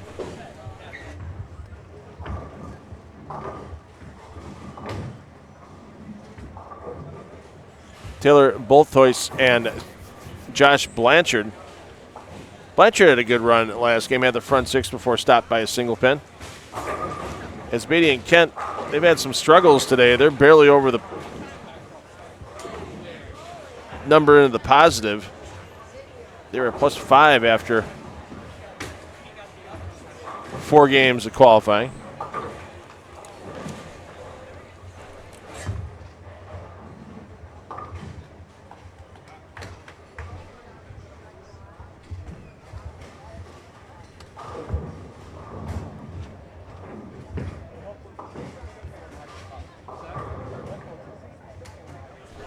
I always know when the guys have recently won a title, because when you put the words PBA Tour Champion in front of their name, that grin goes from ear to ear, and I got one in the booth right now. I say he won the title for the Rash Ogle team, but I don't think Sean will let me get away with that. But this is Matt Ogle, PBA Tour Champion in the booth. And, Matt, you're coming up this afternoon, 3 p.m. Eastern Time, and checking things out. Who are you keeping an eye on right now? I'm watching Marshall Kent and DeAndre here. I've got a little action with them. So I've got to say that Sean got us through qualifying, and then I picked us back up in the TV. So, yeah, no, they look like they're hooking today. Yeah, scoring pace a little different from A and B squad. There's some play coming into the lanes a little later in the squad. We didn't see a lot of strings late in the squad on A and B, and we saw quite a few last game. We saw Brad Miller front 7, Darren Tang front 8, Josh Blanchard front 6, and of course the 300 for Chris Koltzow. Yeah. It just goes to show that, you know, sometimes in the sport of bowling, it's not what you're throwing, but who you're following that can sometimes lead to what your scoring pace is late in the squad. Absolutely. Yeah, it's difficult pair-to-pair, in tournaments like this. Yeah, it's a unique cross. Sure. With the teams that start on left lanes moving left, teams that start on right lanes moving right every game. Yeah, and you have the women trying to stay to the right. The men are trying to be as far left as possible, as soon as possible. So what's in the bag? I mean, you represent the brands of Brunswick, and I know they've got some. Everybody's got the new stuff coming out right after Bowl Expo's done. Sure. What's the latest and greatest you got in the bag right now? We got that Night Prowler, DV8 Night Prowler. That might come into play. I've looked at the Melee Jab SE. That'll probably be what I'll be throwing here late in the blocks this weekend. So 2 balls that I'm mainly looking at are those 2. No, we had Stu Williams do a piece on FloBowling a couple of weeks back about how bowlers should really just keep their drilling similar from ball to ball. You a believer in that as well? Absolutely. All of my equipment is basically drilled pin up. Just a matter of where I'm going to put it in relation to the fingers at high or low. So they're always above. CGs are basically in the same spot. So, I just use surface and my hand positions it just keeps it more simple. And then, of course, this being the second of 9 USBC Cup point earning events on the summer tour, and you're not usually committed to the tour full time. You got a good business going back home. And how many of these USBC Cup events are you going to make? I'm not sure. Probably this will be the only one. With the lawn care back home, I've got to be there every day, or try to be. I'm working on something next year though to kind of free up some time. So hopefully I'll be able to get out more, bowl some more events. Yeah, because you know that PBA Tour schedule on Fox, that's ready to get released pretty soon, and something tells me, I honestly haven't seen anything yet. I work for FloBowling, I don't work for the PBA, and I know Flo hasn't seen anything yet, and I don't get emails from Tom Clark personally or anything like that, but something tells me that schedule's going to be even bigger and better than last year. I think so too, yeah. It was pretty packed from January to April this year, so if we get more next year, that's even better. More bowling, the more players you'll show up, hopefully. Well, hey, Matt, thanks for taking a couple of minutes with us. I know you're keeping an eye on some of the players out here, and it's always good to get a little insight. And good luck to you this afternoon. Who's the partner? Angie Ramirez. That's a good partner to have, no doubt. Mixing it up with a lefty. Yeah, hopefully we'll see how it works. All right. Appreciate it. Thanks, Matt. Bye.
Marshall Kent with a big fist pump behind the lanes when Deander carried that one. Deander comes back and goes, that's right.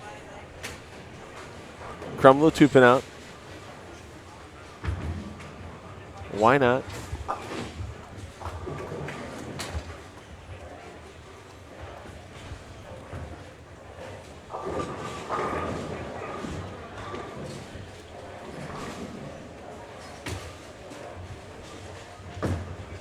Marshall Kent started out hot today. First 2 games, 222, 240, but then transition games 3 and 4, 169, 187, and he's made that big jump we've seen a lot of the right-handers make with higher rev rates, where they're either hugging the ball return or Darren Tang was actually in front of it last game.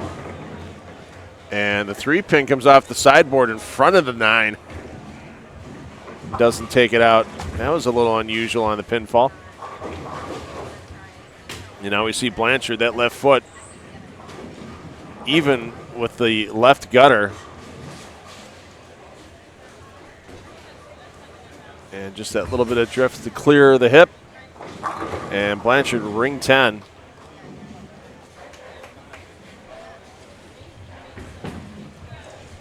But both the men and women on this pair near the pocket pretty much every shot this game.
You look at that ball motion for Deandra on the back end, and it's control. It's not trying to get that hockey stick look on the back end. It's all about the roll getting into that 1-3 pocket for her right now. Sure, your ball can hook 20 more boards than Deandra's right now. Is it going to hit any better? Probably not.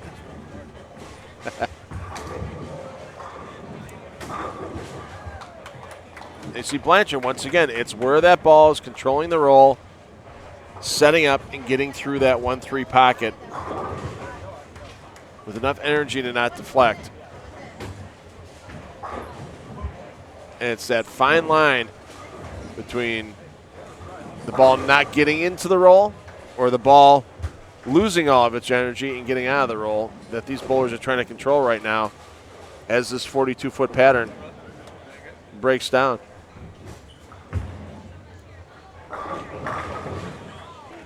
How can nothing be near the 9 pin on that shot? Like everything just moved as far away from the 9 as quickly as possible. And to have that happen, well, Marshall's favorite flower must be a tulip because right now he's going Dutch for 7 frames. And we got one round of applause out of the spare for him.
Well, we'll get back over to the pair with Kent and Asbady on there as they're only entering their 8th frame.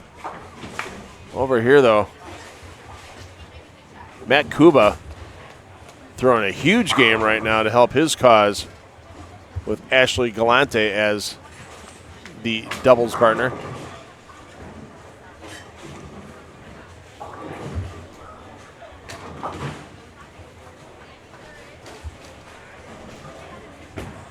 Giselle Posh, you just saw throw the strike.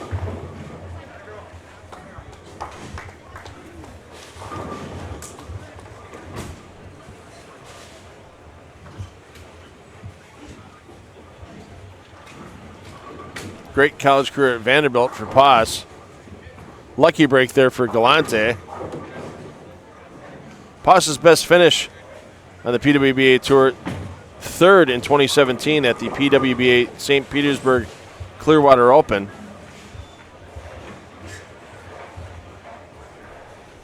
And she's had quite a successful career as well for Team Puerto Rico in international competition.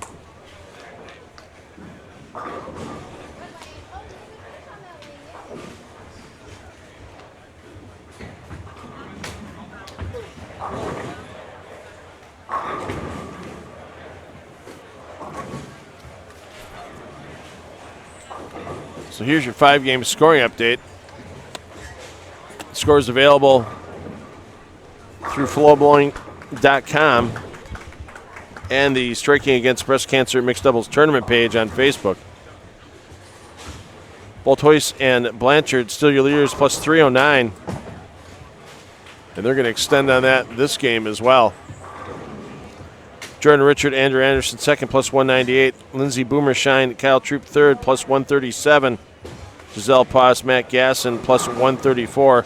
Deandra Asbady and Marshall Kent, 5th at plus 120. Huge game 5 for Asbady and Kent. 248 for Deandra, 267 for Marshall to make that big move up the board. Galante and Cuba are sixth at plus 116, and with this huge game coming up for Cuba, they're going to make a jump up in the standings as well. Once again, you want to find yourself in the top 40 overall.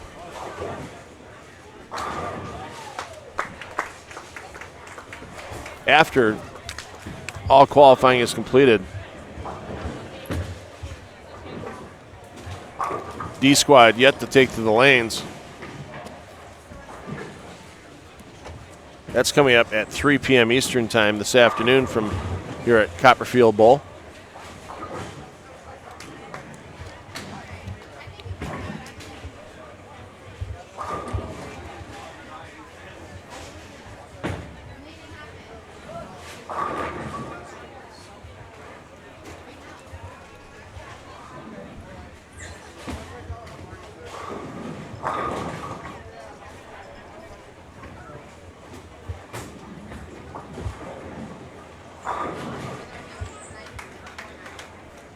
And the string continues for Cuba.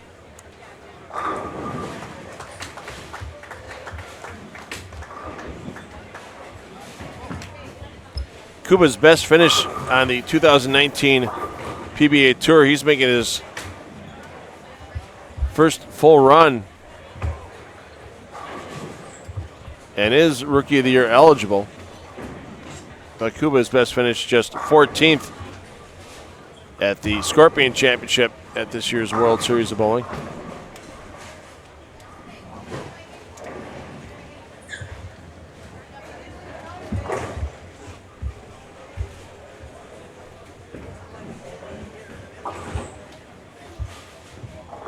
His best finish in his career was last year's Extra Frame Parkside Open, where he finished in 8th position.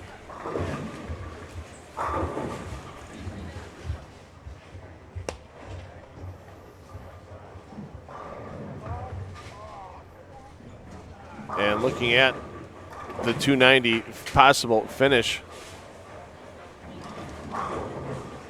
is Cuba, and that big game will move them up another couple of spots in the standings on this squad. Poss and Gassen, true teammates, each putting up a 203 score this game.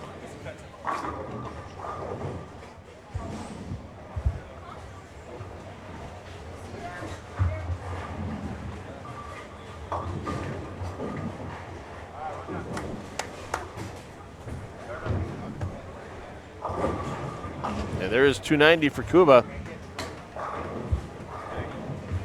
Deandra, a shaker 7 on her first ball in the 10th, still the possible 225. 210 max score for Marshall Kent as Kent left another single pin. This being a 10 pin on lane 6.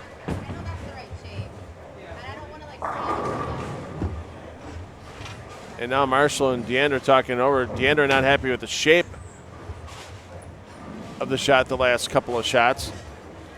So I think she's going to try another piece here on the fill ball. Always a good way to go.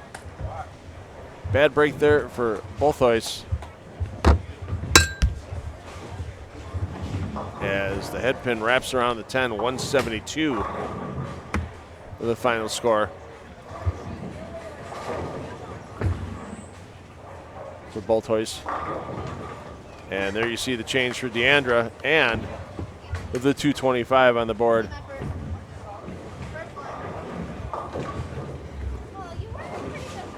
Well, if all things hold true right now, Marshall Kent should just write himself in for 210. I mean, he struck 4 to 4 shots on this lane. He's got 5 single pins to show on lane 6. I'd give it to him, but you know, I'm not allowed to do that, unfortunately.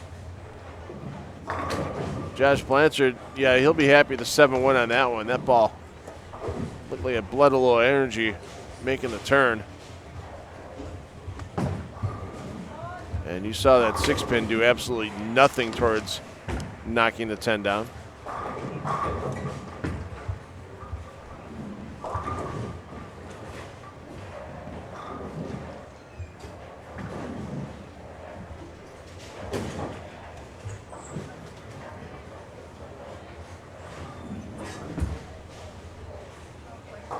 And that one, Marshall gave it a little extra. And the 3, 6, 7, 10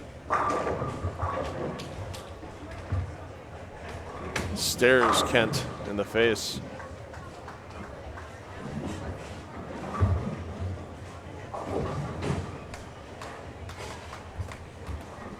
$237 the max for Blanchard with a purchase of all 10 pins down in the 10th. Wait, hold on. The gift shop at Copperfield Bowl is not selling strikes? Okay. All right. Blanchard will have to earn it. And wow, I thought that ball was going to come up more for Kent. Faded out. And the 184 on the scoreboard will still keep Asbeatty and Kent near the top 5 overall with just one single game remaining on this qualifying block for C Squad. That's 7th game. Rolling into your living rooms next.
turn your recap sheets into Lisa.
Just getting game 7 underway. Bluhowski Jones, former winners of this event. Carolyn Doran Ballard, Michael Tang. They've been making a charge up the leaderboard after some early struggles. After 5 games, Doran Ballard and Tang were at plus 16. Bluhowski and Jones at plus 111. So depending on what game 6 scores were thrown, I'd say both these teams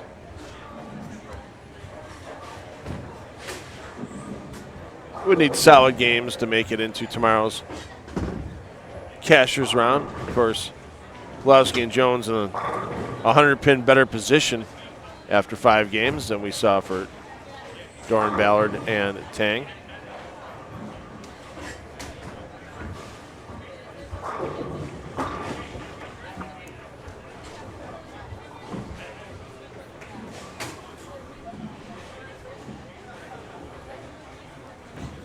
Michael Tang, best finish so far in 2019, the 4th place finish in the Lubbock Sports Open.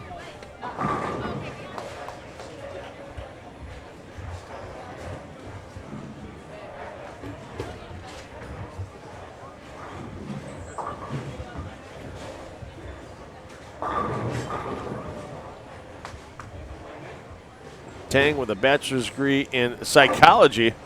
Boy, you think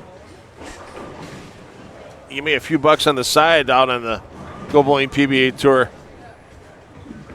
Talking to some of these bowlers, getting them through some of the mental blocks they have on the lanes.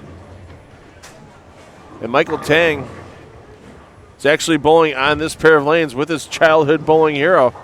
That's right. Michael Tang, his favorite bowler, Tommy Jones.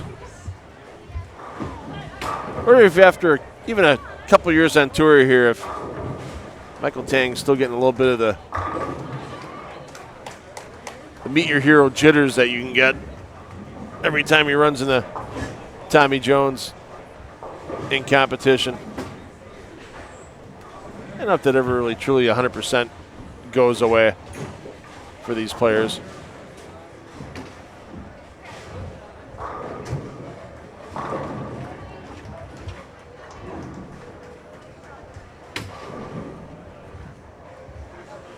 Michael Tang's best finish, of course, back in 2018 with his brother Darren when they took 2nd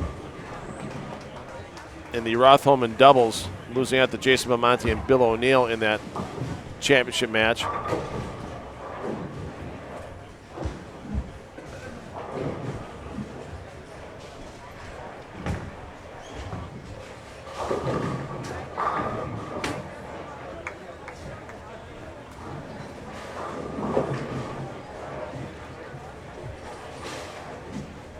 Darren Tang does have one PBA regional title.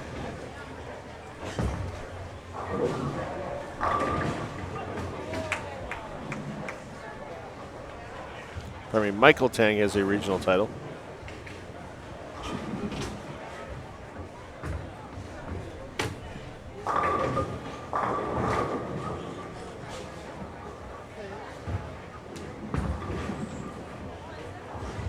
Tommy Jones, that's the guy that's going to be a first ballot Hall of Famer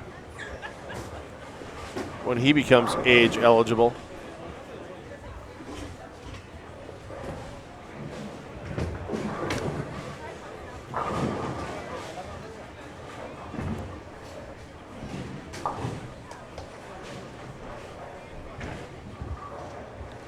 And Jones will be eligible for Hall of Fame induction in the 2021 Hall of Fame class,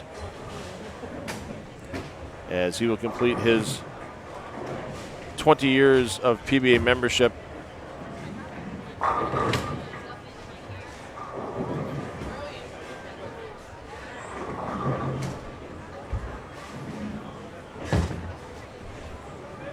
Along with his 18 Go Bowling PBA Tour titles.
Hard to believe it's been a couple of years since we've seen Tommy Jones in the winner's circle.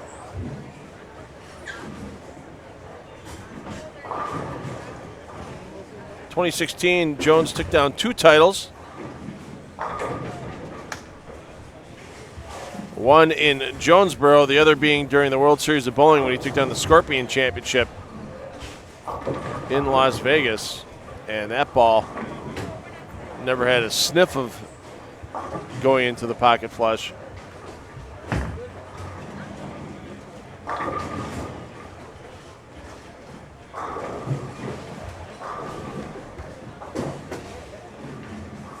Here's the two-turner, check it please.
Don't forget, after the conclusion of this quad, Once we get all the results, we will draw for your prizes for the C and D spots. So stick around, don't leave.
Ron Willard to tournament check-in, please. Ron Willard to tournament check-in.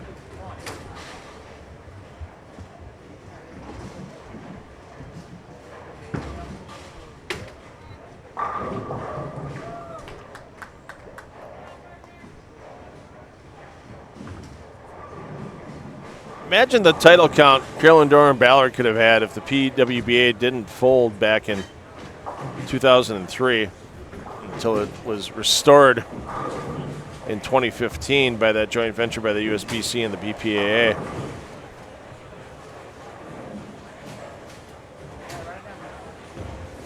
"20 titles for CDB in her PWBA career. Also 3 titles on the PBA Women's Series, 1 title each year from 2007 through 2009.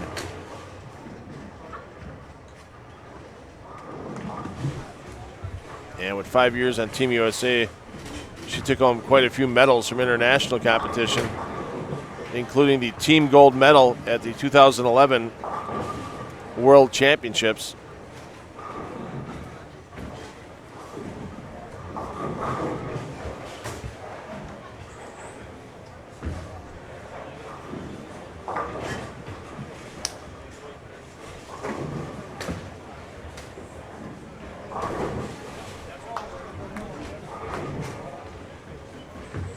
And I think her proudest moment so far in 2019,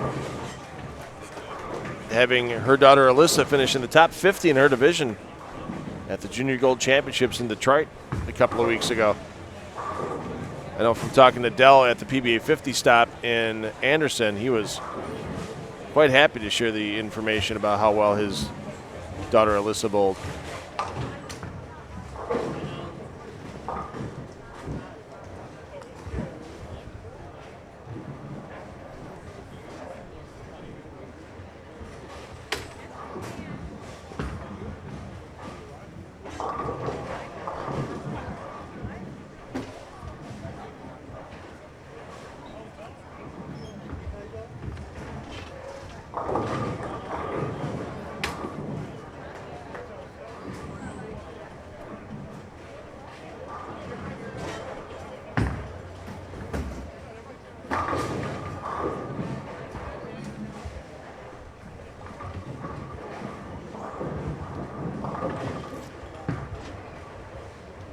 And if you thought your bowling was done for the day here on FloBowling after this game is complete, you're greatly mistaken. During the breaking competition, we're going to get a fresh application of that 42-foot tournament pattern down here inside the Copperfield Bowl for D Squad when they come to the lanes at 3 p.m. Eastern Time. Flip it on over. Watch Jeff Goodger, Chase Kaufman bring you coverage from the PBA 50 Spectrum Lanes Open. They're in their second and final day of qualifying. They're taking on the Del Ballard pattern, 34 feet in length up at Spectrum Lanes. And you can see the unique ways some of these players are playing that pattern. Watch that during the break. And you can catch up with that qualifying round in the archives as well at the end of the competition day today.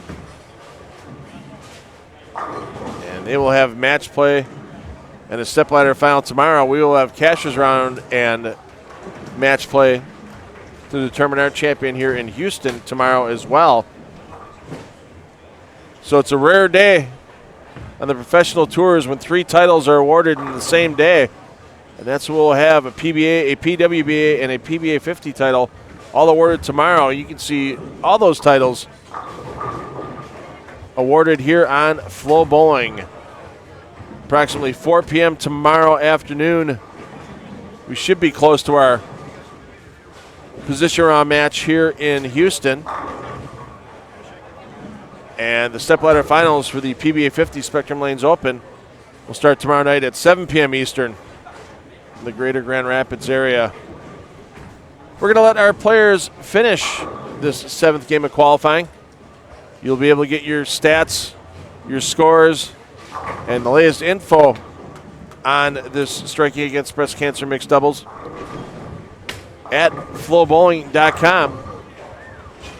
And we will join you back again for D Squad. The final squad of qualifying rolls your way at 3 p.m. Eastern Time this afternoon. Enjoy the break. Check out some PBA 50 action. And we'll see you back here for D Squad qualifying 3 p.m. Eastern Time.